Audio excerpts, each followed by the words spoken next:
Shalom jemaat yang dikasihi oleh Tuhan. Kembali kita berkumpul bersama, kita boleh beribadah pada hari ini, hari Minggu tanggal 19 November. Kita bersyukur kita boleh diberikan kesempatan kembali untuk kita boleh bersama-sama bersekutu dan beribadah. Dengarkanlah panggilan ibadah yang saya ambil dari Yohanes pasal 17 ayat 18. Sama seperti engkau telah mengutus aku ke dunia, demikian pula aku telah mengutus mereka ke dalam dunia. Mari kita bersama-sama menundukkan kepala kita. Kita mempersiapkan hati dan pikiran kita. Kita akan masuk ke dalam altarnya yang paling kudus. Kita bersaat teduh sejenak.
Pertolongan kita adalah dalam nama Tuhan yang menjadikan langit dan bumi, yang memelihara kesetiaannya sampai selama-lamanya, dan tidak akan meninggalkan hasil perbuatan tangannya. Turunlah kiranya kasih karunia dan damai sejahtera dari Allah Bapa, Putra, dan Roh Kudus menyertai kita sekalian. Amin. Mari kita bersama meninggikan pujian penghormatan kita bagi Allah kita yang berkuasa. Hormat bagi Allah Bapa.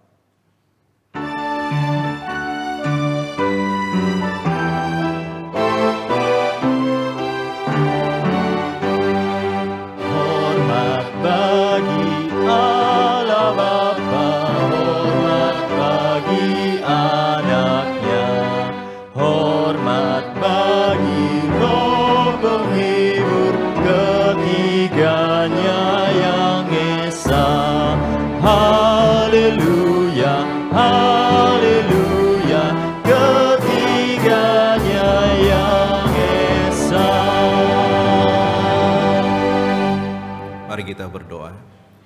Bapa di surga, Allah yang kami sembah dalam nama Tuhan Yesus. Bapa, satu minggu yang sudah kami lewati, ada banyak hal-hal yang mungkin menyimpang daripada firman-Mu. Ampuni kami jika kami tidak menginjili orang lain. Ampuni kami jika kami tidak memperkatakan mazmur dan pujian, dan mungkin yang keluar hanya makian dan amarah. Ampuni kami jika kami dengan pikiran kami memikirkan yang buruk dan merekakan yang buruk tentang orang lain. Ampuni kami jika kasih kami kepada orang lain belum sungguh-sungguh. Tolong kami Tuhan untuk menyadari bahwa Engkau Allah yang sempurna, Allah yang memerintahkan untuk kami sungguh-sungguh hidup dalam kekudusan. Karena itu Tuhan, tolong kami supaya tatkala kami datang pada pagi ini di rumah-Mu, kami dapat disadarkan betapa berdosanya kami, dan mengharapkan anugerah Tuhan yang akan menolong dan mengampuni kami. Karena itu Tuhan, itulah berita anugerah yang Kau berikan, supaya kami sungguh-sungguh hidup baru di dalam Tuhan. Dan berkatilah ibadah kami dari awal pertengahan hingga akhirnya, kami serahkan dalam tangan Tuhan. Demi nama Tuhan Yesus kami berdoa. Amin. Jemaat dipersilahkan duduk.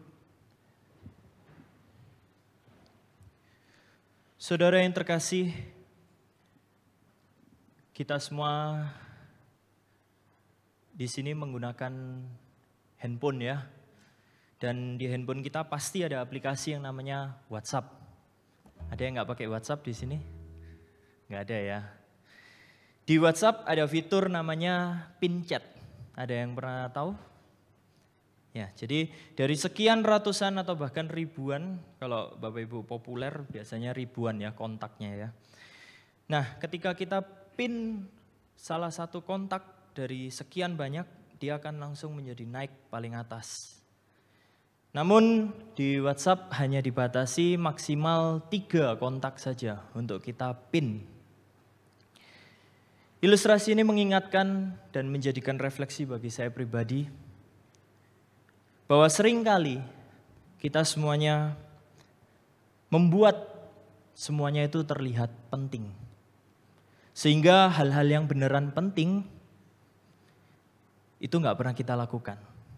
Atau bahkan kita nggak hormati dan kita nggak sadar bahwa banyak hal yang jauh lebih penting. Di dalam kehidupan kita sama Bapak Ibu, seringkali kita menjadikan semuanya itu penting. Namun kenyataannya kita nggak bisa. Ada hal-hal yang harus kita prioritaskan, ada hal-hal yang harus kita tinggalkan. Pertanyaannya sekarang adalah, seberapa pentingkah beribadah kepada Tuhan bagi saudara-saudara sekalian? Atau seberapa pentingkah Tuhan Yesus dalam kehidupan kita semua? Mari kita bersama-sama bangkit berdiri, kita akan memuji Tuhan dan kita akan menyembah namanya, kita akan meninggikan shout to the Lord.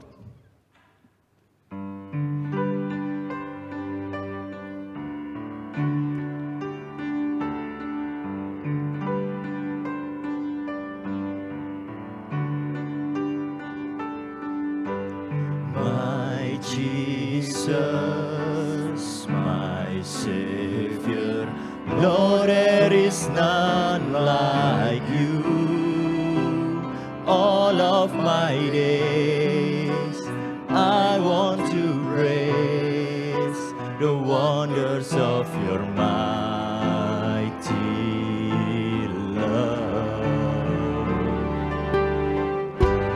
My comfort,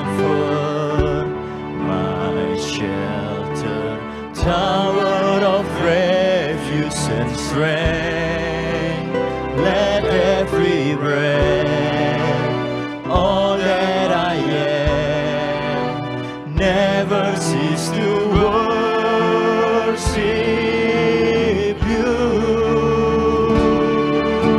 Shout to the Lord, all the earth, let us sing. Power and majesty, praise to the King. Mountains bow down and the seas will roar at the sound of your name. I sing for joy at the work of your hand. Forever I love you, forever I'll stand.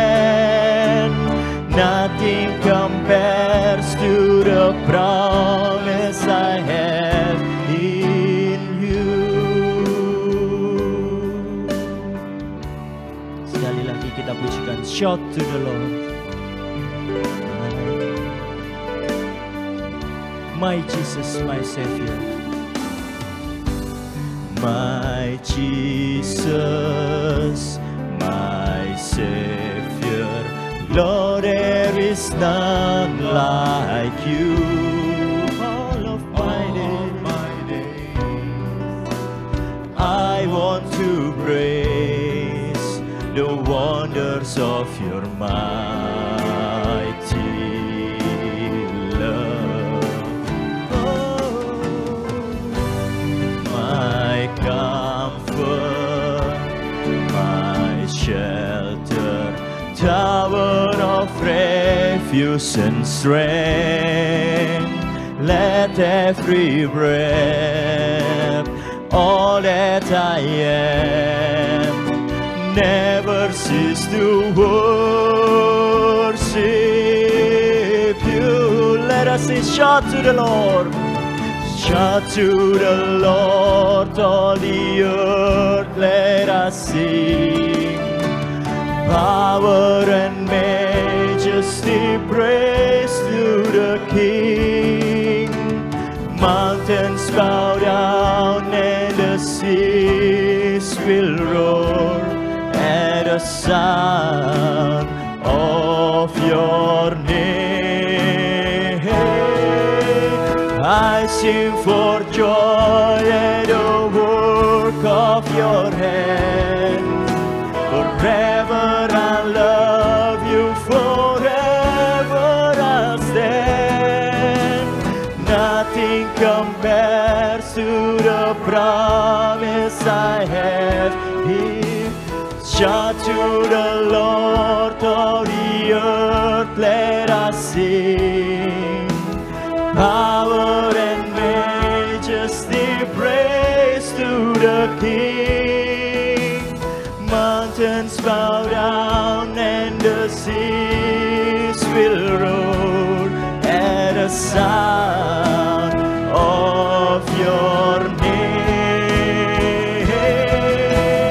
I sing for joy at the work of your hand.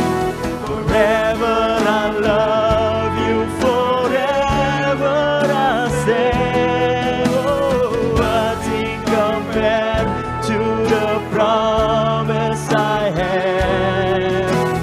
Nothing compares to the promise I have. Nothing compares to the promise I have in you. Jemaat, silahkan duduk.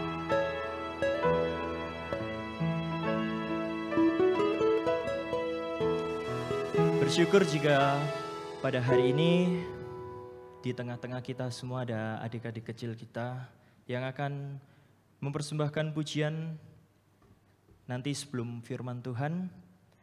Kita terus dukung untuk komisi sekolah minggu di dalam pelayanan dan juga setiap aktivitas yang mereka lakukan. Sebelum kita masuk ke dalam pemberitaan firman Tuhan dan kita akan mendengarkan pujian dari komisi sekolah minggu, kita akan bersama-sama menaikkan pujian kita dari KPPK 233. Aku percaya kepadanya. Dan kita akan medley dengan di bawah kepak sayapmu.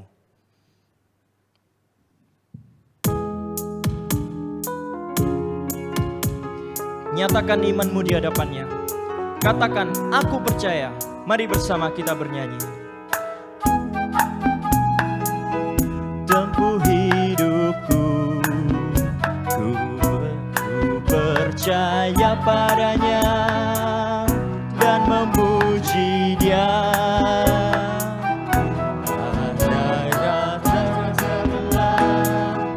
Beratlah langkahku, asal percaya Tuhan, Ya pasti tolong.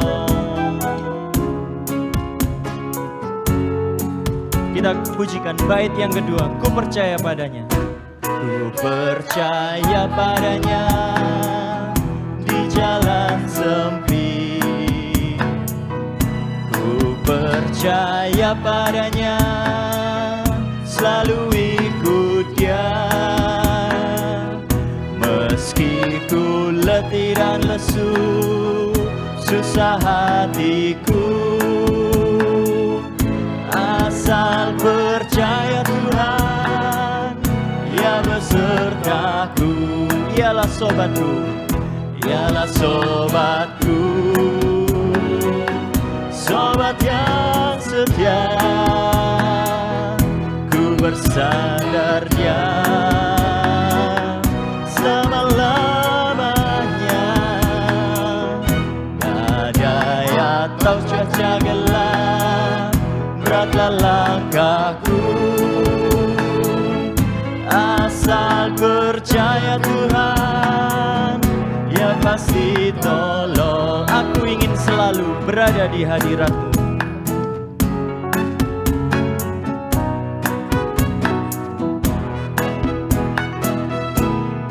Aku ingin selalu berada di hadirat-Mu. Aku ingin selalu berada dalam naungan-Mu.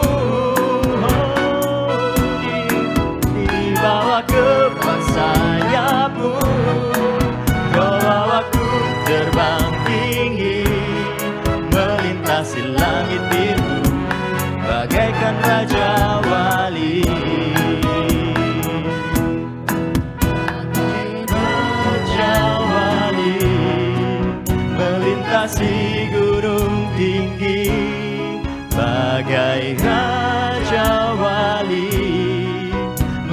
melintasi badai hidup, dibawa ke bak sayapmu. Kau bawaku terbang tinggi, melintasi langit biru, bagaikan Raja Wali. Dibawa ke bak sayapmu, dibawa ke bak sayapmu. Kau bawaku terbang tinggi, melintasi langit biru, bagaikan Raja Wali.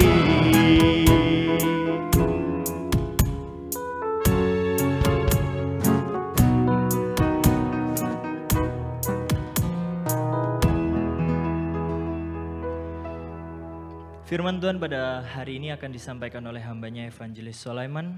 Mari kita bersama-sama mempersiapkan hati dan pikiran kita untuk mendengarkan firman Tuhan. Namun sebelumnya akan ada puji-pujian dari Komisi Sekolah Minggu. Kita akan pujikan terlebih dahulu, kasih Allah sungguh telah terbukti.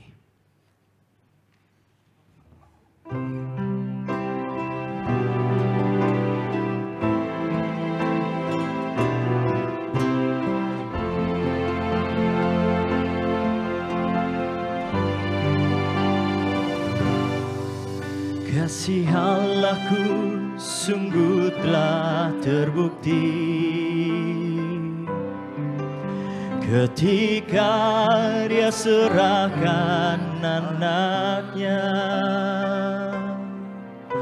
Kasih Allah mau berkorban bagi kau dan aku. Tak ada kasih seperti kasih-Mu. Kasih Allahku, kasih Allahku sungguh telah terbukti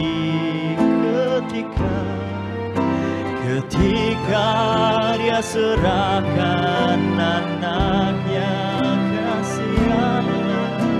Kasih Allah mau berkorban bagi kau dan aku. Tak ada kasih seperti kasih-Nya. Dengan iman bersyukur, bersyukurlah,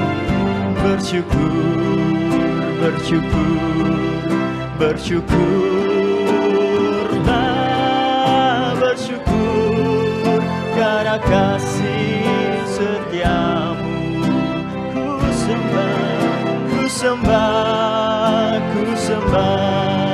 Ku sembah dan ku sembah.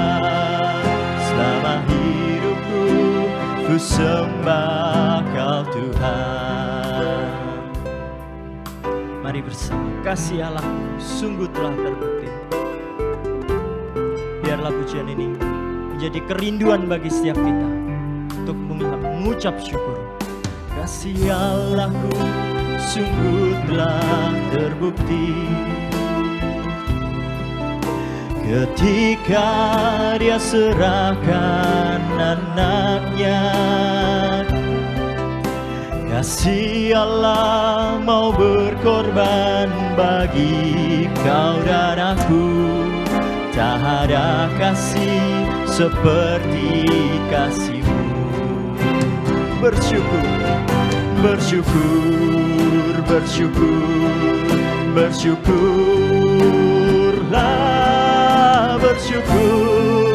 karena kasih setiamu. Ku sembah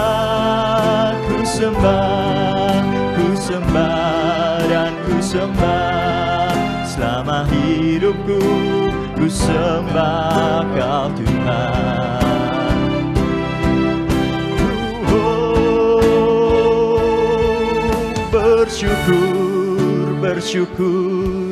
Bersyukurlah, bersyukur karena kasih setiamu.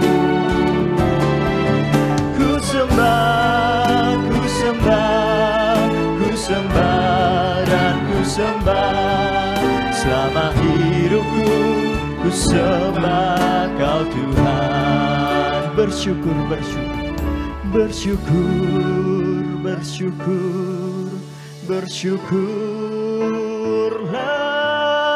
bersyukur atas kasih setiamu. Ku sembah, ku sembah, ku sembah dan ku sembah. Selama hidupku ku sembah Kau Tuhan. Bersyukur, bersyukur, bersyukur, bersyukur, bersyukurlah, bersyukur atas kasih setiamu. Ku sembah, ku sembah, ku sembah dan ku sembah. Selama hidupku ku sembah Kau Tuhan. Selama hidupku ku sembah Kau Tuhan. Selama hidupku, selama hidupku ku sembah Kau Tuhan.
Kita berikan tepuk tangan sekali lagi.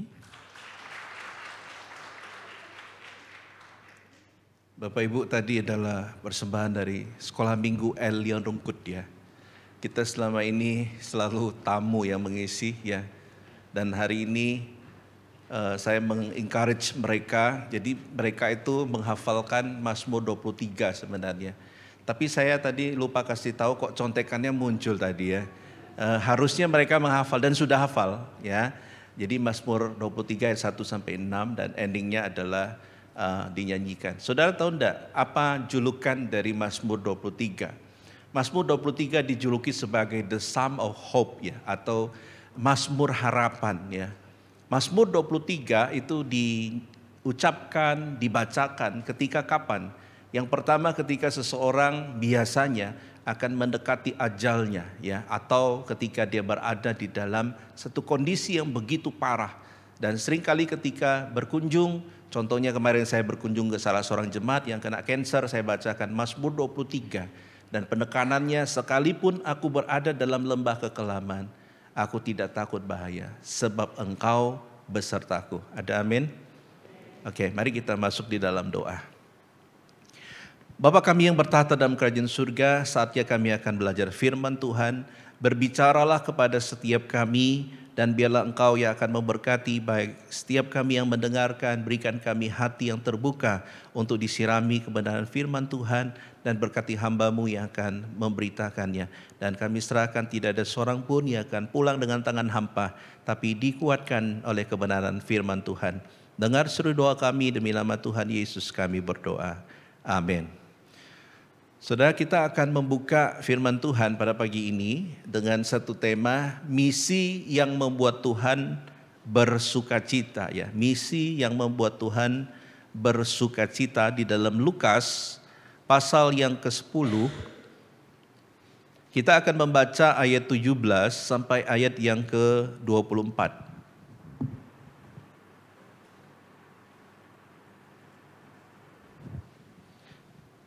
Lukas 10 ayat 17 sampai 24. Oke. Kemarin saya ke Pos PI, ya khotbah di Pos PI, saya iseng-iseng bilang, sudah lama saya tidak lihat orang bawa Alkitab ya. Kira-kira jemaat Rungkut enggak tahu saya ya. Enggak apa-apa sih kalau saudara enggak bawa, tetap masuk surga ya. Cuma yang bawa Alkitab, angkat Alkitabmu, saya mau lihat. Siji, loro, telu, papat, limo. Hanya beberapa orang saja ya. Nah, di Pos PI Puri kalau tidak salah ya, mayoritas bawa Alkitab sudah. Saya kagum sekali ya. Jadi mereka tetap aktif atau tetap setia bawa Alkitab. Bapak Ibu kalau bawa Alkitab saya sangat menyarankan ya. Lukas 10 ayat 17 sampai 24. Kalau sudah mendapatkan, kita baca sama-sama dari ayat 17 sampai 24 bersama-sama. 1, 2, 3.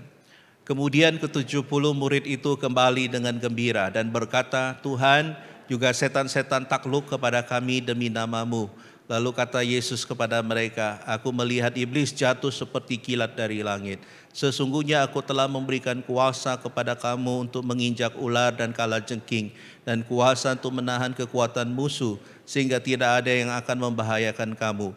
Namun demikian, janganlah bersukacita karena roh-roh itu takluk kepadamu, tetapi bersukacitalah karena namamu ada terdaftar di surga. Pada waktu itu bergembiralah Yesus dalam Roh Kudus dan berkata, aku bersyukur kepadamu Bapa, Tuhan langit dan bumi, karena semuanya itu Engkau sembunyikan bagi orang bijak dan orang pandai, tetapi Engkau nyatakan kepada orang kecil. Ya Bapa, itulah yang berkenan kepadamu. Semua telah diserahkan kepadaku oleh Bapakku, dan tidak ada seorang pun yang tahu siapakah anak selain Bapa, dan siapakah Bapa selain anak, dan orang yang kepadanya anak itu berkenan menyatakan hal itu. Sesudah itu berpalinglah Yesus kepada murid-muridnya tersendiri dan berkata, berbahagialah mata yang melihat apa yang kamu lihat. Karena aku berkata kepada kamu, banyak nabi dan raja ingin melihat apa yang kamu lihat, tetapi tidak melihatnya. Dan ingin mendengar apa yang kamu dengar, tetapi tidak mendengarnya. Nah, saudara yang kasih oleh Tuhan, Tema kita misi yang membuat Tuhan bersuka cita. Kerap kali kita mendengar khotbah dan kita mempelajari firman Tuhan, banyak kali kita ingin belajar bagaimana caranya bersuka cita, bukan? Ada orang ketika di dalam hidupnya selalu kehilangan sukacita. Makanya saya ingin bertanya ya kepada saudara, apakah yang membuat manusia bersuka cita? Anda bisa sebutkan? Sebelah sini ya. Apa yang membuat manusia bersuka cita? Yang pertama, saya bisa baca pikiranmu ya. Ini kan? Setuju? Tepuk tangan dong buat saya. Saya pernah lihat sebuah video, suaminya pulang kerja, ya ini dicungkok ya. Lopowa, pulang dia. Lokong, lihat. Waktu lihat lokongnya itu atau suaminya mencucu. Tapi suaminya ambil segepok duit dari bajunya dan keluarin. Ini gajiku bulan ini. Wah, langsung loponya bilang, wah. Langsung senyum saudara ya. Jadi intinya untuk membahagiakan istri katanya pakai uang yang banyak. Setuju bapak-bapak? Oh enggak ya, istri Anda enggak suka duit berarti ya. Fitnah itu ya. Terus ada yang bilang begini, aku suka cita kalau bersama keluarga. Kalau bersama keluarga rasanya aduh enak sekali bersuka cita ya. Tapi ada juga yang mengatakan aku bersuka cita kalau pergi wisata. Wah, jalan-jalan ke luar negeri, jalan-jalan ke tempat wisata, senang sekali ya.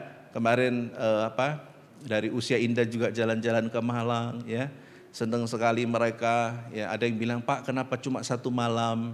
Saya bilang, waduh, kalau lebih dari 1 malam bangkrut panitianya nanti ya. Nah saudara, karena nginepnya kan di Mercure gitu ya. Nah saudara, cuma kena ayah ini lucu saudara ya. Gimana makanannya? Puhauju. Karena mereka jago masak saudara ya. Jadi ketika makan makanan di sana itu rata-rata tidak enak ya. Kalau saya sih enak semua saudara ya.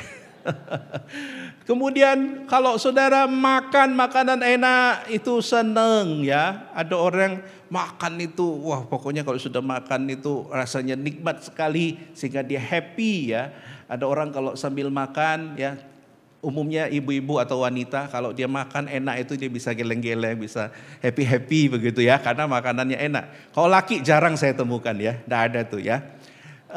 Kalau istri saya, dia selalu kalau dia masak dia tahu enak apa enggak itu biasanya caranya gimana. Kalau saya mulai sudah gini-gini, oh dia sudah tahu ya, enggak perlu ngomong lagi begitu ya. Nah saudara yang kasih oleh Tuhan, kalau kita tahu manusia bisa bahagia, bersuka cita karena uang, karena keluarga, karena wisata, karena kuliner ya. Tapi timbul pertanyaan, apa yang membuat Tuhan bersuka cita? Pernah enggak mikir gitu? Apa yang membuat Tuhan itu bersuka cita terhadap kita? Ya, ini yang kita akan pelajari pada pagi ini. Kalau sudah membaca Lukas pasal yang ke-10, konteksnya adalah kita membaca di situ mungkin ada yang bingung ya. Ini kok ada murid, terus ada murid lagi ya. Di sini sebenarnya ada 2 macam murid saudara. Murid yang pertama adalah 12 murid. 12 murid ini adalah murid yang dipanggil oleh Tuhan Yesus, kemudian ikut Tuhan Yesus setiap hari dan itu boleh dibilang kalau dalam istilah dalam beberapa buku menulis itu sebagai ditabiskan atau dilantik sebagai rasul atau sebagai pengikut Tuhan. Nah, sedangkan yang kita bahas ini Alkitab mencatatkan 70 murid ya. Padahal dalam versi aslinya itu 72 tepatnya ya. Artinya bahwa 72 murid ini adalah murid yang berbeda saudara. Mereka tidak ikut Tuhan Yesus 24 jam, mereka tidak ikut Tuhan sampai bertahun-tahun, tapi mereka hanya dimuridkan atau diutus dalam satu tempo atau dalam satu peristiwa, yaitu ketika Tuhan diutus mereka untuk pergi menjalankan misi pelayanan ya. Dan mereka adalah disebut sebagai orang awam seperti Bapak Ibu. Jadi bukan hamba Tuhan, tidak sekolah teologi, tapi orang awam yang diutus pergi pelayanan misi ya. Nah saudara yang kasih oleh Tuhan itu berarti kita dapat melihat misi ini bisa dilakukan oleh siapapun, ya. Tidak harus oleh seorang hamba Tuhan, tidak harus oleh orang yang sudah diperlengkapi secara teologi, tapi adalah orang yang diutus oleh Tuhan sesuai dengan perkenanan Tuhan, ya. Jadi saudara bisa jadi misionari-misionari yang diutus oleh Tuhan, lepas dari saudara siap atau tidak, begitu ya. Jadi jangan salah saudara, jangan beranggapan bahwa kalau pelayanan misi itu tugas hamba Tuhan atau orang yang dipersiapkan. Makanya di gereja kita, saya paling kasihan dengan departemen misi saudara ya. Departemen misi itu stres mereka. Karena mereka harus memikul beban 1.600 jemaat Elion ya. Semua dilimpahkan kepada dia. Jadi mereka harus memikirkan gimana caranya melakukan pekerjaan misi ya. Sementara jemaat yang lain itu santai-santai saja begitu ya. Nah itu tidak adilnya di situ. Nah karena itu saudara, itulah kenapa dari konteks yang demikian saya mengajak saudara melihat ini ya. Jadi ini Lukas 10, 17, 20 ini latar belakangnya adalah waktu itu mereka sudah pergi dalam pelayanan misi dan pulang dengan happy. Kenapa? Karena hasilnya baik, banyak orang dimenangkan. Dan bukan itu saja, Alkitab mencatat apa saudara? Di dalam ayat yang ke-18 ya dikatakan, lalu kata Yesus kepada mereka, aku melihat iblis jatuh seperti kilat dari langit. Wow. Jadi ketika mereka melayani, mereka mengusir setan, dikatakan bahwa iblis itu jatuh satu persatu. Seperti apa dikatakan? Seperti dikatakan apa? Kilat ya, dikatakan bahwa di ayat 18, aku melihat iblis jatuh seperti kilat dari langit. Artinya bahwa kuasa mereka luar biasa. Ketika mereka melayani spektakuler sekali ya. Kapan-kapan mungkin saya akan ajak jemaat ya. Ketika saya misalkan mendoakan atau mengusir setan ya. Ada yang mau kira-kira? Ada ya? Boleh ya? Minimal si konsumsi lah minimal.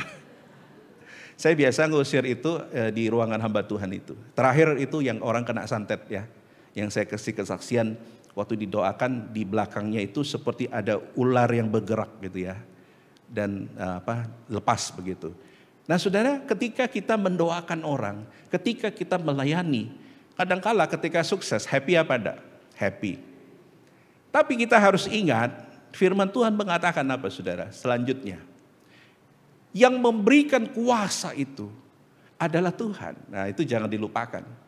Ketika kita sukses dalam pekerjaan misi atau dalam apapun, jangan lupa bahwa yang memberikan kuasa itu dicatat dalam Lukas 10, 17 sampai 20. Bagaimana Tuhan memberikan 3 kemampuan. Yang pertama adalah kemampuan untuk mengalahkan kuasa gelap. Berarti setiap orang percaya atau murid itu mempunyai kuasa untuk mengusir kuasa gelap. Siapa di sini pernah mengusir setan? Diusir setan? Dalam nama Yesus keluar. Dalam nama Yesus tidak keluar. Kalau lu tidak keluar, gue yang keluar, ya kan? Kita sebenarnya punya kuasa yang sama, ya. Kesaksian dari kakak ipar saya, dia waktu itu baru percaya, ya. Dia dengar pendetanya bilang, kalau kamu sudah percaya, kamu punya kuasa. Kalau ada iblis mengganggu, kamu usir, kamu ikat dalam nama Yesus. Dan itu terjadi, saudara. Dia punya karyawan, karena dia punya waktu itu, kalau tidak salah, pabrik seperti kue tiaw atau mie begitu ya. Lalu tiba-tiba ada yang kerasukan, lalu dia praktekkan firman Tuhan. Dalam nama Tuhan Yesus, aku ikat. Jadi orang itu kayak terikat langsung jatuh saudara. Ya, spektakuler sekali ya. Saya aja belum pernah loh ya.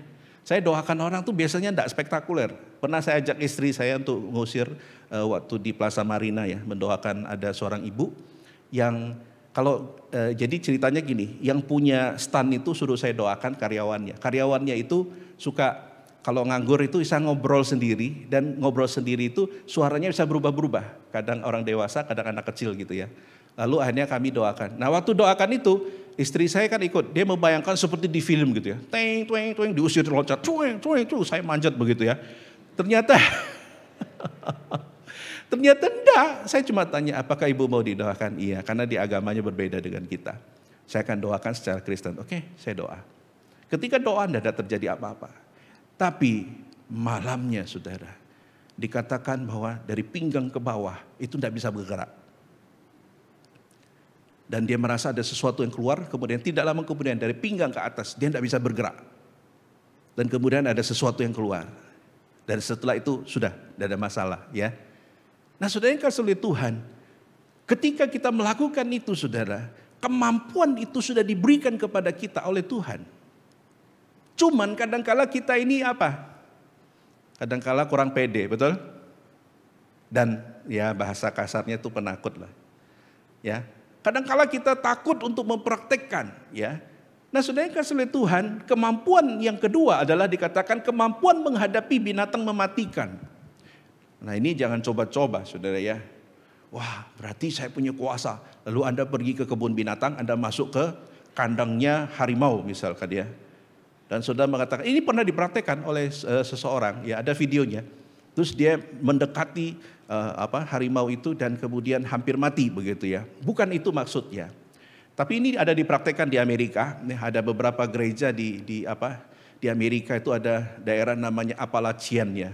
Itu mereka agak pelosok di pedalaman dan dalam ibadahnya, dalam pujian penyembahan, mereka biasanya pendetanya atau hamba Tuhannya akan mengambil ular berbisa lalu menaruh di pundaknya dan mereka sambil memuji Tuhan dan ular itu tidak mempan untuk membunuh dia. Ya, tapi kemarin saya baca ada beberapa yang mati juga, saudara ya. Mungkin waktu itu ya enggak tahulah ya apa Roh Kudusnya keluar lalu dipatok begitu ya. Saya enggak tahu tapi mati akhirnya ya. Ada yang mempraktikkan ini. Terus yang ketiga adalah kemampuan menahan kekuatan musuh. Artinya orang yang berniat jahat, orang yang ingin melakukan itu akan gugur, akan batal, akan cancel. Ya, ketika kita mendoakan orang itu akan mulai akhirnya membatalkan niatnya. Ya, pernah menghadapi itu? Pasti pernah ya. Jadi kuasa ini diberikan supaya para murid ini bisa aman di dalam perjalanannya ya. Jadi saya tidak tahu saudara sudah mempraktekkan yang mana, kemampuan mengalahkan kuasa gelap, kemudian menghadapi binatang mematikan atau kemampuan menahan kekuatan musuh ya. Tapi 3 hal ini diberikan kepada para murid, khususnya kepada 72 murid orang awam itu ya. Dan sehingga yang terjadi adalah mereka berhasil. Namun timbul pertanyaan, apakah keberhasilan itu membuat Tuhan Yesus bersuka cita? Ya atau tidak? Baca nasnya tadi. Apakah Tuhan memuji mereka karena pelayanannya? Tidak, saudara. Tuhan tidak memuji keberhasilan mereka. Loh kok bisa ya? Mereka kan sudah diutus pergi, sukses pulang, lalu Tuhan bersukacita. Tapi bersukacitanya bukan karena keberhasilan pelayanan mereka. Nah mari kita lihat apa yang Tuhan bersukacita. Di ayat 21 dikatakan, pada waktu itu juga bergembiralah Yesus dalam Roh Kudus dan berkata, aku bersyukur kepadamu. Nah perhatikan, kalau saudara ditanya, tunjukkan di Alkitab ayat yang mengatakan Yesus itu bersukacita, ketawa-ketawa sambil loncat. Itu adalah ayat ini saudara, 10 ayat 21. Kenapa saudara? Karena kalau sudah perhatikan dalam kata aslinya bergembiralah, itu diterjemahkan dengan satu kata ya agaliato, itu artinya melompat karena sukacita. Jadi Yesus ketika melihat bahwa murid-muridnya kembali, Yesus sukacita bangga dan melompat dengan sukacita. Bukan karena prestasi pelayanan mereka, tapi karena apa saudara? Kita akan lihat ya. Nah di ayat selanjutnya kan di ayat itu dikatakan, di ayat 21 kan dilanjutkan di bawahnya ya. Ya dikatakan, aku bersyukur kepadamu Bapa Tuhan langit dan bumi, karena semuanya itu engkau sembunyikan bagi orang bijak dan orang pandai, tetapi engkau menyatakan kepada apa? Orang kecil. Orang kecil ini bukan berarti orang pendek, bukan. Orang kecil artinya apa? Nah ini yang tadi saya suruh saudara melihat ya. Kata yang dipakai ini nepios, artinya orang, ada 2 meaning. Yang meaning pertama adalah baby atau infant. Yang kedua adalah orang yang mempunyai pemikiran yang sederhana. Jadi apa kaitannya Pak? Kaitannya begini. Yesus bersukacita karena 72 orang yang diutus ini adalah orang yang sederhana, orang yang biasa, orang yang bukan dari terah keimaman, bukan orang yang menduduki satu pendidikan teologi, tapi mereka diutus dan mereka setia melakukan itu, dan Alkitab katakan mereka patuh melakukan itu sehingga akhirnya pelayanan mereka berhasil. Jadi yang Tuhan Yesus puji adalah bukan mereka itu hebat dalam pelayanan, tapi karena mereka mau sungguh-sungguh taat, mau sungguh-sungguh mengerti, mau sungguh-sungguh mengikuti apa yang Tuhan nyatakan. Karena di dalam proses itu Tuhan membimbing mereka dan mereka mempraktekkan. Nah saudara, ternyata hal yang membuat Tuhan sukacita sampai dia melompat dengan sukacita bukanlah prestasi pelayanan. Tapi yang Tuhan senang adalah ketika anaknya sungguh-sungguh mau menjalankan perintah Tuhan. Dia bersukacita ketika dia melihat anaknya berjalan di dalam apa yang Tuhan kehendaki. Jadi saudara, ini mengingatkan kepada saudara dan saya, kalau sukses dalam pelayanan jangan sombong. Betul?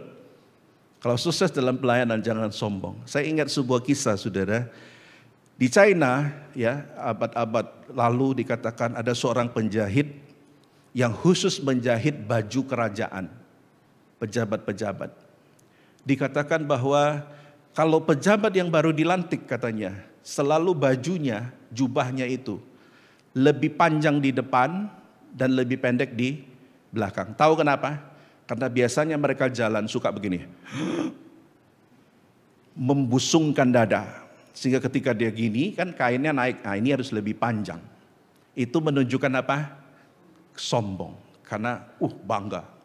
Tapi katanya kalau sudah menjabat berpuluh-puluh tahun, biasanya jubahnya itu pendek di depan. Tahu kenapa? Makin bungkuk. Sehingga ini harus pendek, panjang di belakang. Dari cerita ini ingin mengingatkan kita bahwa kadang-kala manusia begitu kan. Kalau dia berhasil punya jabatan, dia akan menjadi sombong, ya. Dan kalau sudah lama dia baru sadar, aku ini tidak ada apa-apanya, mulai nunduk. Ya, makanya saudara, jadi manusia jangan sombong, oke? Lihat sebelah, katakan, ojo dumeh. Nah, jangan ngomong kon dumeh, jangan ngajak perang itu ya. Jangan sombong ya. Jadi orang jangan sombong.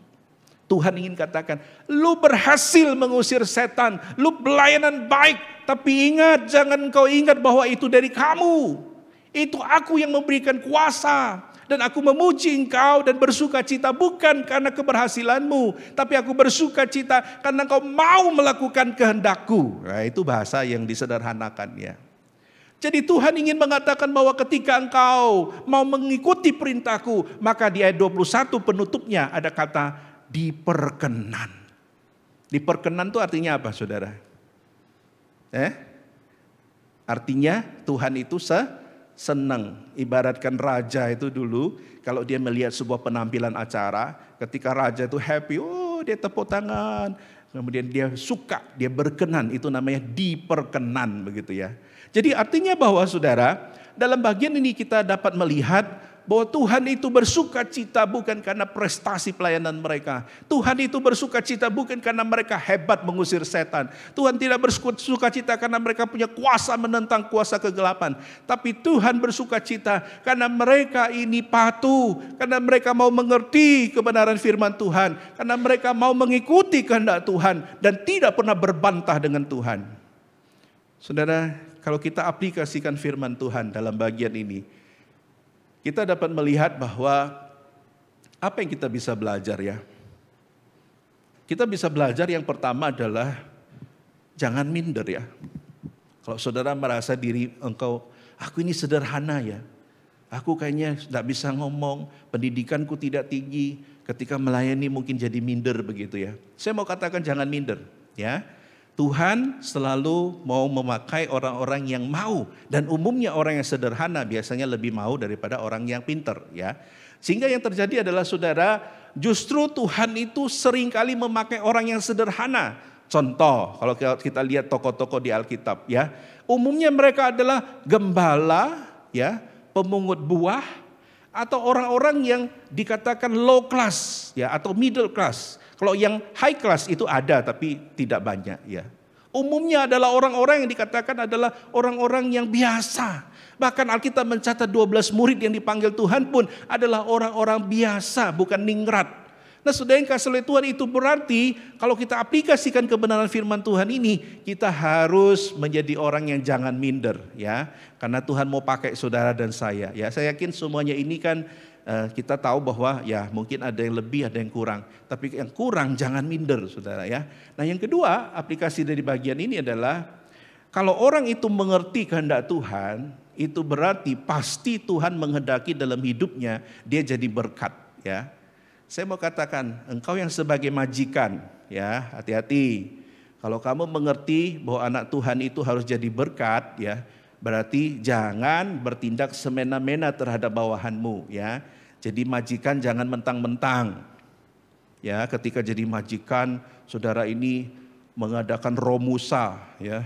Jadi karyawan itu kerja itu dengan pokoknya diperas sampai setengah mati ya. Sehingga yang terjadi adalah tidak punya kasih. Sudah gitu pelitnya minta ampun, gajinya itu molor-molor bayarnya.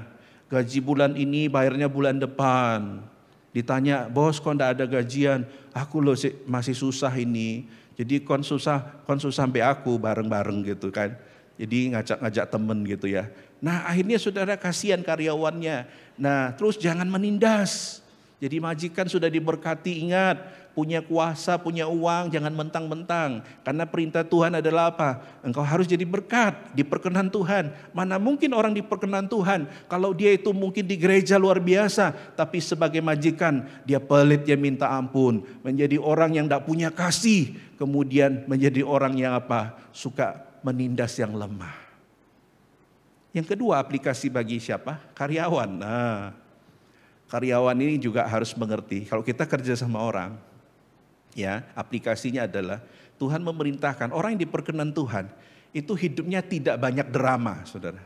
Tahu tidak banyak drama?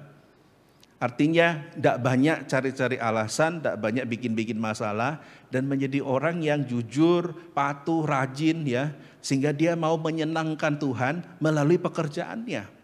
Sehingga saudara, saya tidak akan senang kalau saudara sebagai karyawan suka bolos gara-gara mau melayani Tuhan di gereja. Saudara lebih banyak mementingkan gereja, kemudian akhirnya pekerjaannya amburadul, itu juga tidak menjadi berkat. Ya, banyak orang komplain kepada saya, Pak, kenapa orang ini di gereja luar biasa tapi dalam pekerjaan amburadul? Karena orang itu tidak menyadari bahwa hidup diperkenan itu artinya seantero hidupnya. Jangan memisahkan hari Minggu rohani, hari Senin sampai hari Sabtu itu rohana. Malamnya roh halus. Ya, hati-hati saudara, jangan mempunyai split personality. Martin Luther itu selalu menekankan bahwa hidup itu adalah satu paket. Ya, antara kehidupan rohani dan kehidupan dunia itu satu paket, tidak bisa dipisahkan. Ya, jadi saudara jangan mengatakan, ada orang begini, Pak, saya maaf ya, tadi saya ngantuk, gara-gara roh ngantuk. Saya sebenarnya tidak mau ngantuk, tapi roh ngantuk merasuki saya sehingga saya ngantuk. Saya bilang, rohmu ada berapa? Kadang-kala kita cari excuse ya, ada yang mengatakan, Pak saya ini punya roh malas gitu ya. Sehingga yang terjadi adalah waktu mau belajar firman Tuhan saya ini tidak antusias. Tolong doakan supaya roh malas ini hilang. Kadang kita cari excuse saudara. Saya mau katakan kita jadi anak Tuhan, mau majikan, mau karyawan, kita sama di hadapan Tuhan. Yaitu apa saudara? Kita harus hidup diperkenan oleh Tuhan. Orang yang diperkenan oleh Tuhan adalah orang yang bukan dinilai dari prestasinya, tapi dinilai dari hatinya yang sungguh-sungguh patuh kepada Tuhan. Ya, nah karena itu kita harus jadi orang yang diperkenan oleh Tuhan.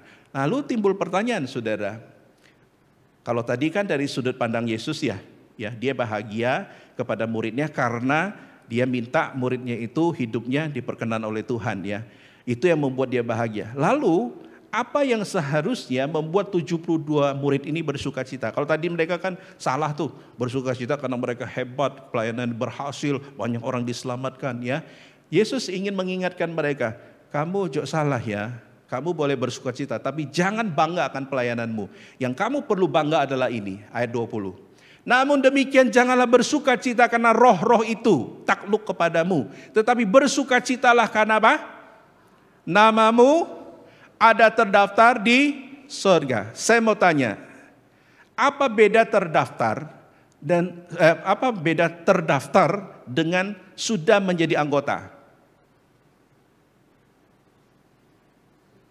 Sama apa beda? Kalau terdaftar pasti anggota enggak? Kemarin konsernya Coldplay, ada 600 orang punya tiket, tapi tidak bisa masuk. Kenapa? Karena dia dia punya tiket, tapi dia tidak berhak masuk karena itu tiketnya ternyata tipu-tipu. Ya. Jadi nama mereka tidak ada di situ. Bukan anggota ya yang harus masuk begitu ya. Jadi di sini saudara, saya ingin katakan bahwa kerap kali banyak orang Kristen lupa bahwa dia bukan saja terdaftar, tapi dia adalah penghuni. Kok bisa Pak? Kata yang dipakai di sini dikatakan egrapo itu artinya bukan saja tertulis, tapi juga sudah menjadi member. Jadi saudara dan saya masuk dalam kerajaan surga bukan mudah-mudahan, bukan ya kalau Tuhan mengizinkan, tapi dikatakan bahwa kalau engkau sungguh-sungguh percaya, engkau sudah menjadi anggota kerajaan surga atau sudah menjadi penghuni surga. Saudara mau pilih mana? Jadi anggota atau hanya terdaftar? Kau terdaftar bisa digeser enggak? Bisa enggak? Bisa. Misalkan, Pak Yudi, ini ceritanya mau masuk surga ini. Yudi Untoro, Indahwati. Indahwati ini sudah oke lah, tak geser yo, naik ke atas. Lalu waktu Ci Indah datang, loh kok enggak ada? Ya sorry, ini permainan orang dalam. Di surga loh ada orang dalam.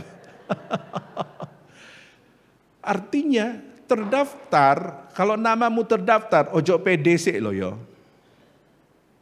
Karena di Indonesia, namamu terdaftar, naik pesawat, bisa geser. Amin. Pernah ngalami itu? Pernah, bolak-balik. Saya waktu satu kali mau terbang ke Kalimantan, ada orang marah-marah. Kenapa? Karena namanya sudah ada, terdaftar, dia sudah ada printnya. Waktu mau naik, tidak boleh. Kenapa? Karena ada orang lain yang punya dan sudah duduk di sana. Nah saudara jangan bangga loh engkau terdaftar. Tapi kalau kamu sudah menjadi anggota dan ada jaminan engkau sebagai penghuni kerajaan surga, nah itu kau boleh bangga. Lalu timbul pertanyaan, kita hanya terdaftar atau sudah menjadi anggota? Saya tanya yang di tengah ini, yang mukanya bau-bau surga ini. Saudara sudah terdaftar atau sudah menjadi anggota? Kok ngomongnya kurang pede? Anggota. Ingat saudara harus yakin bahwa ketika engkau percaya kepada Tuhan, hal yang membuat kita harusnya bangga bukan prestasi pelayanan, bukan engkau hebat dalam pekerjaanmu, bukan engkau kaya raya, bukan engkau terpandang. Tapi Alkitab katakan, Tuhan berkata, kalau kamu sudah percaya kepada Tuhan dan engkau sudah menjadi anggota kerajaan surga, engkau sudah pasti masuk dalam kerajaan surga. Itu kau harus bangga. Saya pernah baca atau lihat satu iklannya, lucu sekali. Ada tetangga hadap-hadapan, lalu yang satu ini suka istilahnya, ya namanya tetangga ya. Yang satu tuh punya mesin rumput, yang sebelahnya juga keluarin mesin rumput yang lebih bagus ya. Yang di sini mesin rumputnya itu kecil, di sini lebih besar.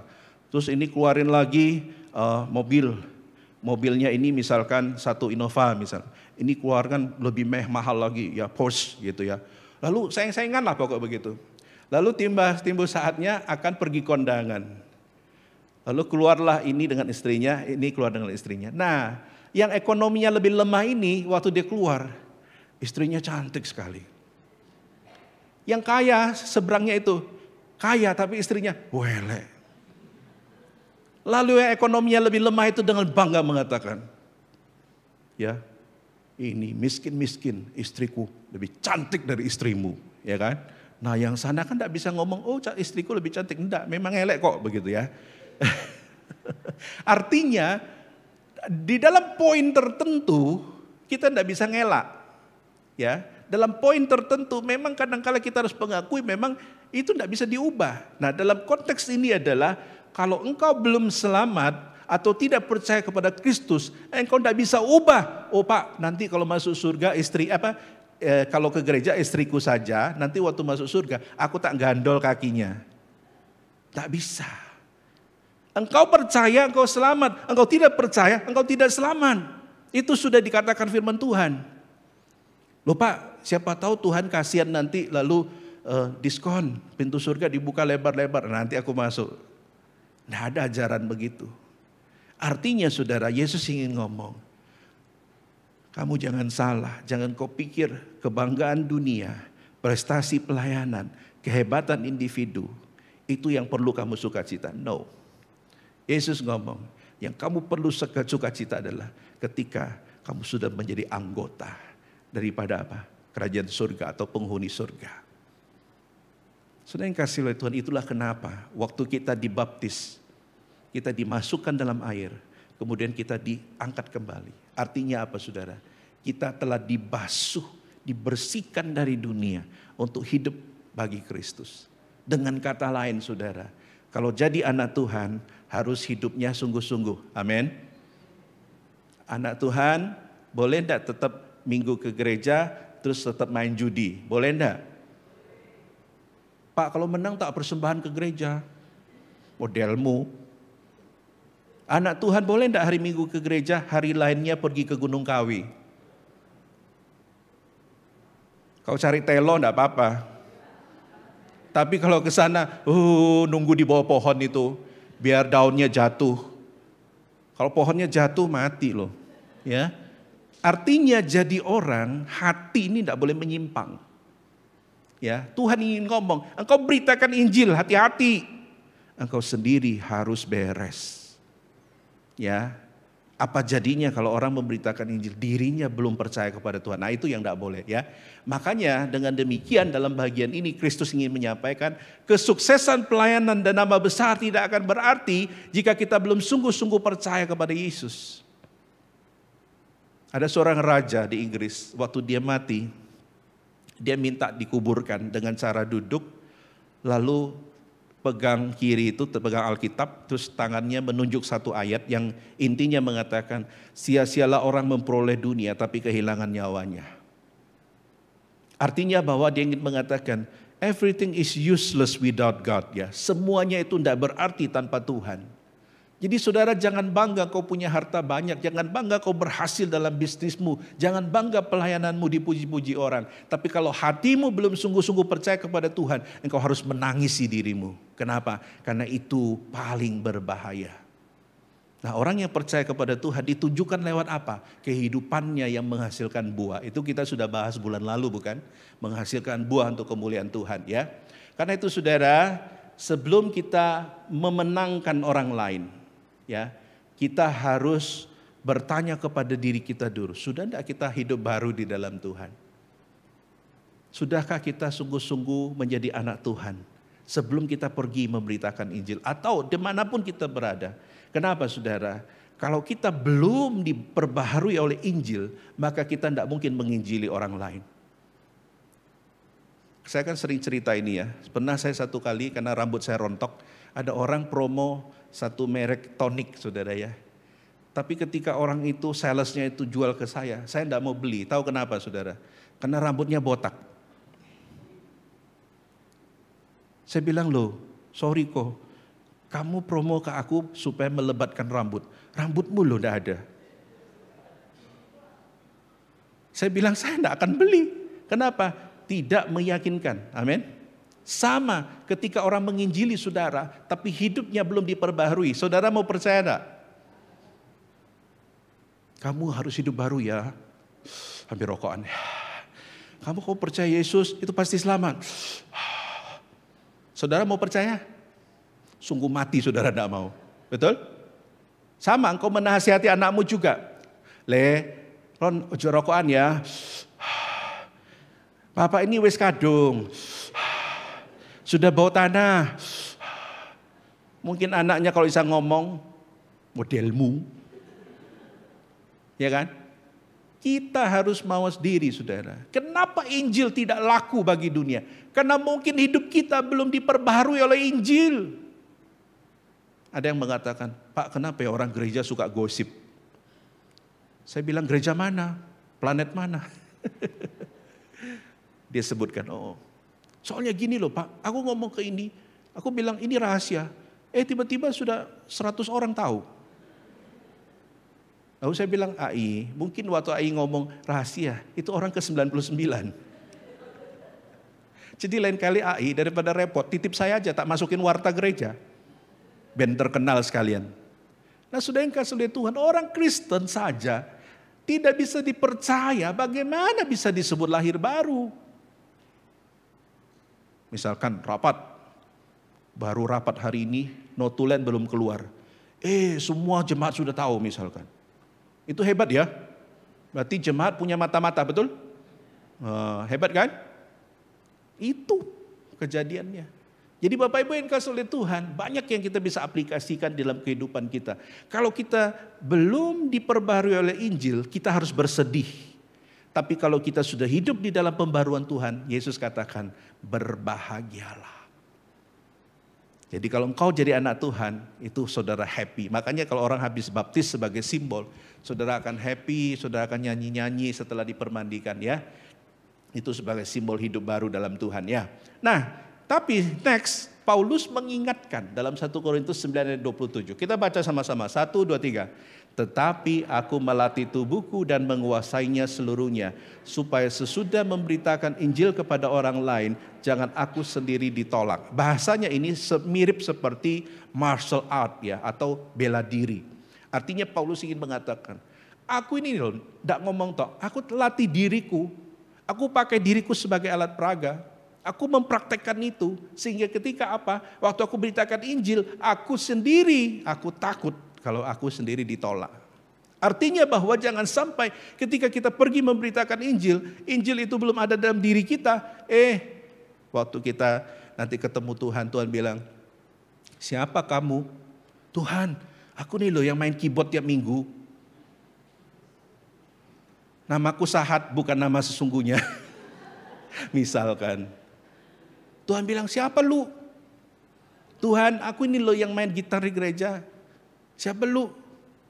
Hati-hati. Karena kadangkala kita firman Tuhan katakan, tidak semua orang yang berseru Tuhan, Tuhan akan masuk ke dalam kerajaan Allah. Amin. Hati-hati. Ini ayat bikin saya merinding saudara. Kenapa? Jangan sampai waktu kita antri mau masuk surga, nama kita tidak ada. Dilihat nomor 1, Febri Widianti. Masuk surga. Dia di blok A dia ya. Miausian, blok B. Tovia, blok Z agak ujung dikit. Lalu adalah yang namanya si siapa lah, si Herman lah. Atau siapa. Lagi tunggu, loh kok enggak ada, dipanggil-panggil enggak ada. Lalu tanya, malaikat, kenapa? Namaku kok enggak ada. Namamu siapa? Herman. Enggak ada Coba lihat lagi. Dibolak-balik, enggak ada Terus gimana nih? Sorry, balik lagi. Nah saudara, itu yang mengerikan. Lalu si Herman ini ngomong, loh aku ini loh, sing nyumbang LCD loh. Lalu malaikat bilang, LCD itu apa? Di surga enggak pakai LCD. Dia bilang, aduh Tuhan, aku ini rajin loh. Tuhan bilang, kalau kamu tidak sungguh-sungguh, engkau tidak akan terdaftar. Kalau engkau tidak sungguh-sungguh di dalam Tuhan, namamu tidak ada di surga. Oh saudara, ini mengerikan ya. Karena itu saudara, nanti pulang, renungkan, aku ini sudah bertobat belum ya? Aku sudah lahir baru di dalam Tuhan belum ya? Aku sudah sungguh-sungguh menjadi milik Tuhan belum ya? Kalau belum, doa, Tuhan aku mau terima engkau. Tuhan aku mau sungguh-sungguh percaya. Kenapa? Supaya engkau tidak ditolak. Ya, kan enggak lucu misalkan kalau kita ketemu Tuhan, Tuhan tidak mengenal kita. Ya, hati-hati saudara. Nah, karena itu saudara, Paulus sebagai contoh. Dalam perjalanan ke Damsyik dikatakan bahwa Tuhan mengizinkan dia untuk bertobat, bertemu dengan akan Yesus, ada suara mengatakan, Saulus, Saulus, kenapa engkau menganiaya aku? Kemudian dia terjatuh, kemudian Alkitab katakan 3 hari lamanya dia tidak makan, kemudian matanya tidak bisa melihat. Dan Alkitab mengatakan, Ananias ya adalah seorang ya layman juga, seorang orang awam, tapi dia seorang yang cinta Tuhan, dipakai Tuhan untuk menopangkan tangan, mendoakan Saulus. Dan Alkitab katakan lalu jatuhlah selaput matanya itu ya, lalu dia bisa melihat. Nah, saudara yang kasih oleh Tuhan, lalu ketika itulah Tuhan pakai dia menjadi saluran berkat. Artinya setiap orang-orang yang dipakai oleh Tuhan pasti mengalami yang namanya pengalaman pembaharuan Tuhan. Selalu mengalami yang namanya Injil yang mengubahkan itu dulu, baru mereka pergi dan bisa mengubahkan orang. Kan tidak lucu saudara, engkau belum pernah pergi ke suatu tempat tapi engkau cerita kepada orang. Ya, dulu kalau saya ngomong tentang Israel, saya malu kadang ya. Saya mengatakan ini Israel dengan terperinci ya, tapi saya belum pernah ke sana. Lalu ada ayah bilang, Bapak pernah ke sana? Belum. AI pernah ke sana? Yo, wis 2 kali. Oh, AI sing lebih hebat, saya bilang, sudah berada di sana. Tapi saya tidak bisa cerita. Iya, karena AI mungkin tidak menguasai bahannya. Tapi Anda sudah ke sana. Sama saudara. Kalau kita belum berada di dalam terang itu, mana mungkin kita bisa mengeluarkan terang atau menceritakan tentang terang itu. Itulah kenapa Injil ditolak, karena banyak orang Kristen belum berada dalam fase ini. Itulah kenapa saudara, di dalam bagian selanjutnya dikatakan Lukas 10 ayat 23-24 ya. Sesudah itu berpalinglah Yesus pada murid-murid yang tersedih dan berkata, berbahagialah mata yang melihat apa yang kamu lihat. Karena aku berkata kepadamu, banyak nabi dan raja ingin melihat apa yang kamu lihat, tetapi tidak melihatnya, dan ingin mendengar apa yang kamu dengar, tapi tidak mendengarnya. Maksudnya apa? Maksudnya adalah ini tuh tidak semua orang bisa tahu saudara.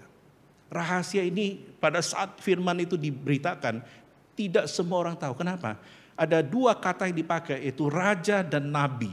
Berarti ini mengacu kepada apa? Perjanjian lama. Karena pada saat firman ini diucapkan, Israel sudah tidak punya raja dan sudah tidak punya nabi. Adapun itu raja dari Romawi begitu ya. Artinya ini berbicara bahwa dulu dalam masa perjanjian lama, raja dan nabi hanya menyampaikan apa yang Tuhan mau dia sampaikan. Selebihnya dia tidak tahu. Kabur, konsep mengenai juru selamat itu masih kabur. Tapi sekarang Yesus menyatakan rahasia itu bahwa apa? Ketika engkau percaya kepada Tuhan, engkau diselamatkan, itulah kebahagiaan yang terbesar.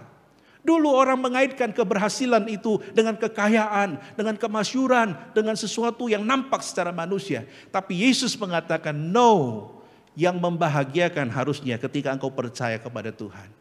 Karena itu Bapak Ibu Saudara yang kasih oleh Tuhan, berbahagialah kalau engkau sudah menjadi orang Kristen. Amin.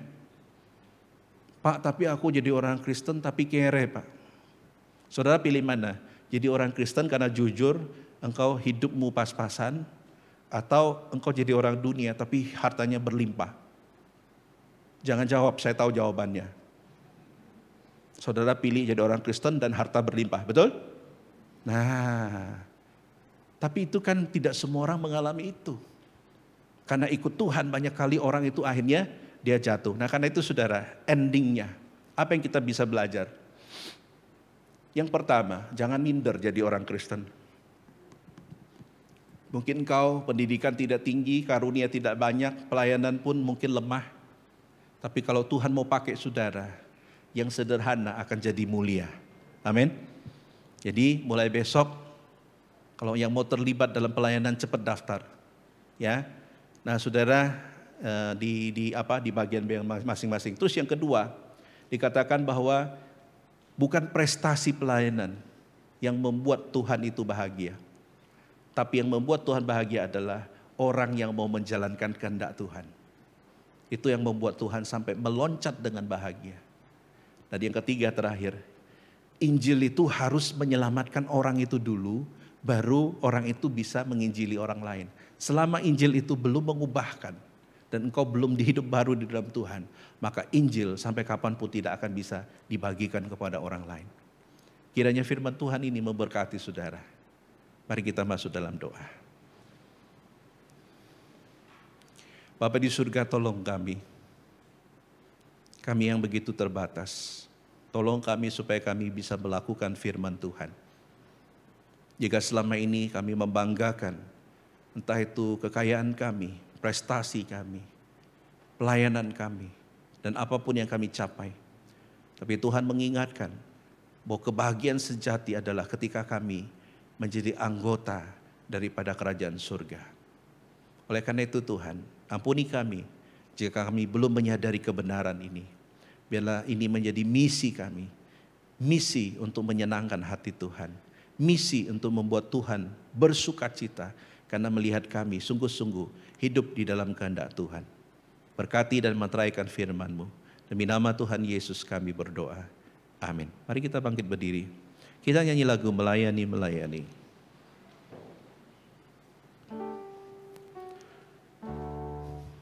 Melayani, melayani, lebih sungguh. Melayani, melayani. Melayani, melayani, lebih sungguh.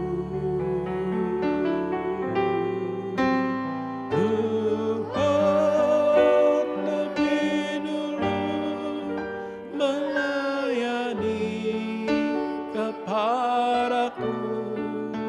Melayani, melayani, lebih sungguh. Bapak Ibu yang dikasihi oleh Tuhan, mari kita berdoa. Kita doakan supaya kita menjadi orang Kristen yang sungguh-sungguh percaya, bukan main-main. Karena hati yang percaya dan mau taat melakukan kehendak Tuhan, itulah sukacita yang terbesar yang Tuhan nyatakan kepada kita. Karena itu kita doakan diri kita supaya kita sungguh-sungguh percaya, tidak mundur, tidak ragu-ragu, dan menjadi orang Kristen yang mantap dalam iman. Mari kita buka suara, kita berdoa bersama-sama. Bapa di surga yang kami sembah dalam nama Tuhan Yesus. Tuhan, firman-Mu mengingatkan kepada kami supaya jangan ada keraguan dalam hati kami. Sungguh-sungguh percaya, tidak bergeser sedikit pun untuk sungguh-sungguh mengimani. Karena itulah yang menyenangkan hati Tuhan. Karena itulah yang membuat Tuhan senang bersuka cita. Karena itu Tuhan tolong kami supaya kami tidak ragu-ragu ketika mengikut Tuhan, tapi mantap ya Tuhan. Terpujilah nama-Mu ya Bapa. Demi nama Tuhan Yesus kami berdoa. Dan yang terakhir, saya rindu kita saling mendoakan ya. Saya minta saudara angkat tangan kananmu dan arahkan ke sebelahmu ya, ke temanmu ya. Kita doakan, berkati atau doakan temanmu di sebelah, doakan pekerjaannya, doakan imannya, doakan keluarganya supaya Tuhan memberkati mereka. Mari kita berdoa, kita memberkati dan mendoakan rekan-rekan kita. Mari kita berdoa. Bapa di surga yang kami sembah dalam nama Tuhan Yesus, kami serahkan setiap rekan-rekan kami. Tuhan berkati dalam iman mereka, berkati dalam usaha pekerjaan mereka, berkati dalam keluarga mereka. Tambah hari tambah cinta Tuhan, tambah hari tambah giat melayani Tuhan, tambah hari tambah rindu mencari Tuhan. Berkati juga dalam segala pergumulan mereka, Tuhan menyertai. Terpujilah nama-Mu ya Bapa, dengar doa kami. Demi nama Tuhan Yesus, semua yang percaya katakan amin. Silakan duduk, Tuhan memberkati.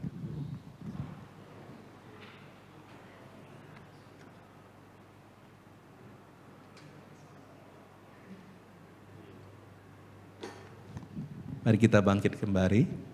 Kita mengaku iman kita, pengakuan iman rasuli. Pengakuan iman rasuli. Aku percaya kepada Allah, Bapa yang Maha Kuasa, Khalik langit dan bumi, dan kepada Yesus Kristus, anaknya yang tunggal Tuhan kita, yang dikandung dari Roh Kudus, lahir dari anak darah Maria, yang menderita sengsara di bawah pemerintahan Pontius Pilatus, disalibkan, mati dan dikuburkan, turun ke dalam kerajaan maut, pada hari yang ketiga bangkit pula dari antara orang mati, naik ke surga, duduk di sebelah kanan Allah, Bapa yang Maha Kuasa, dan dari sana Ia akan datang untuk menghakimi orang yang hidup dan yang mati. Aku percaya kepada Roh Kudus, gereja yang kudus dan am, persekutuan orang kudus, pengampunan dosa, kebangkitan tubuh, dan hidup yang kekal. Amin. Silakan duduk, Tuhan memberkati.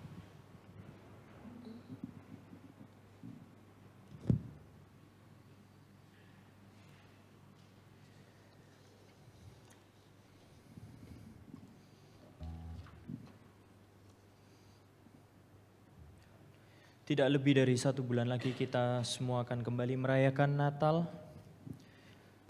Sudah berapa kalikah kita merayakan Natal bersama dengan keluarga? Jadikanlah momen Natal pada tahun ini menjadi satu tekad dan langkah baru untuk kita dan seisi keluarga kita bersehati mengambil bagian dalam pelayanan dan misi kerajaan Allah. Karena kita telah ditebus dan kita menjadi milik Allah seutuhnya. Mari kita bersama-sama mempersiapkan persembahan kita dan kita akan pujikan milik-Mu Tuhan.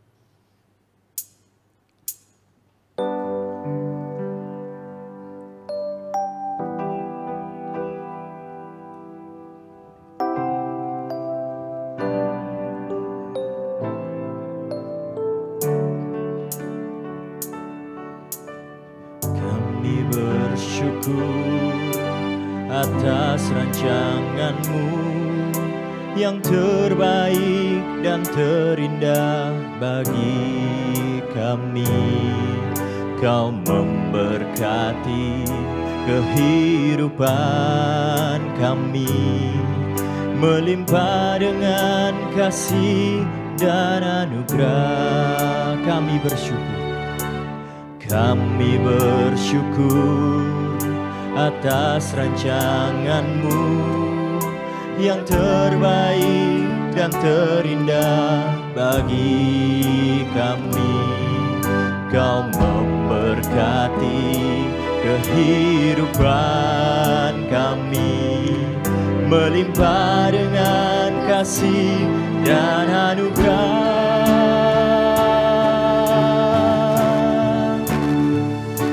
Kami dan seisi rumah kami bersehati untuk terus memuji, menyembah Yesus Tuhan hingga akhir, bahkan sampai keturunan kami. Hidup kami milik-Mu ya Tuhan. Kami bersyukur atas rancangan Tuhan yang terbaik dan terindah bagi setiap kita. Mari bersama kita pujikan.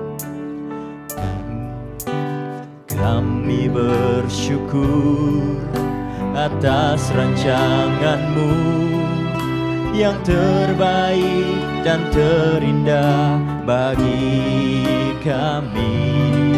Kau memberkati kehidupan kami, melimpah dengan kasih dan anugerah. Jemaat dipersilakan bangkit berdiri.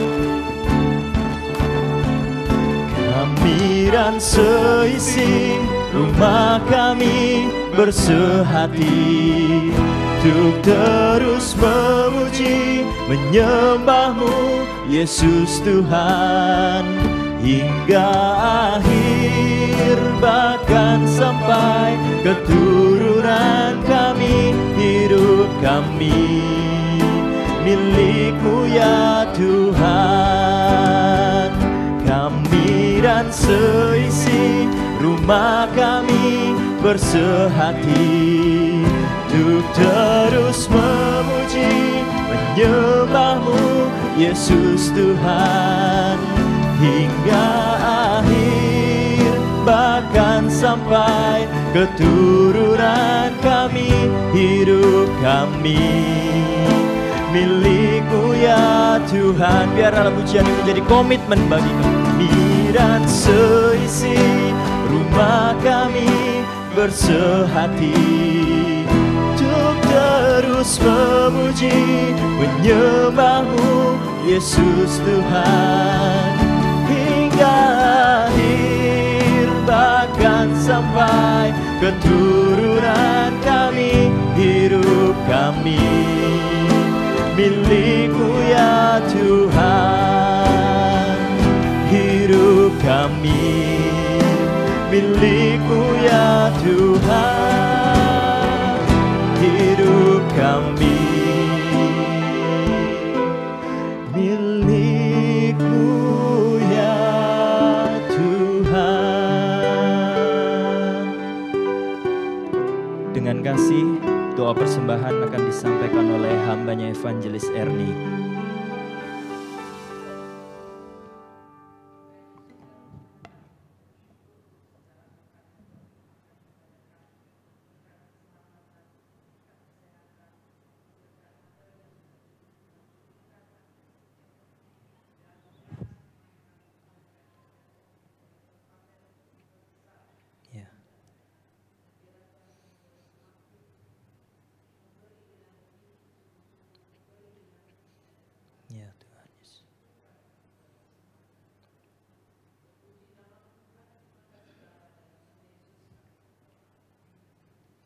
Kita kembalikan segala pujian, hormat dan kemuliaan hanya bagi nama Allah kita, Allah Tritunggal. Dan doa berkat akan disampaikan oleh hambanya Evangelis Soleman.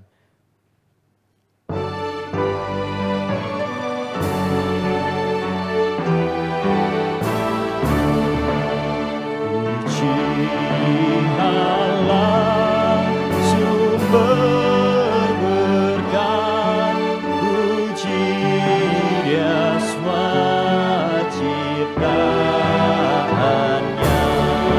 puji Dia para malaikat, Bapa, Putra, dan Roh Kudus.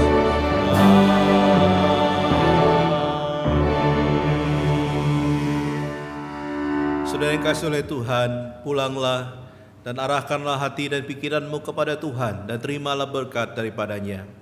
Kiranya kasih karunia daripada Allah Bapa, kekuatan dan penopangan dari Tuhan kita Yesus Kristus, anugerah dan penghiburan dari Allah Roh Kudus akan memampukan saudara dan saya untuk sungguh-sungguh hidup melakukan kehendak Tuhan dan diperkenan Tuhan mulai saat ini sampai selama-lamanya. Amin.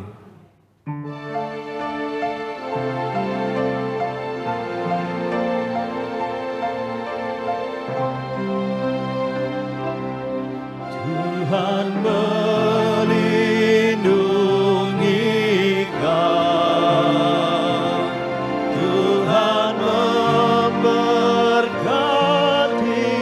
kau, kiranya wajah-Nya menyinari kau, Tuhan memberi anugerah-Nya. Damai sejahtera, amin.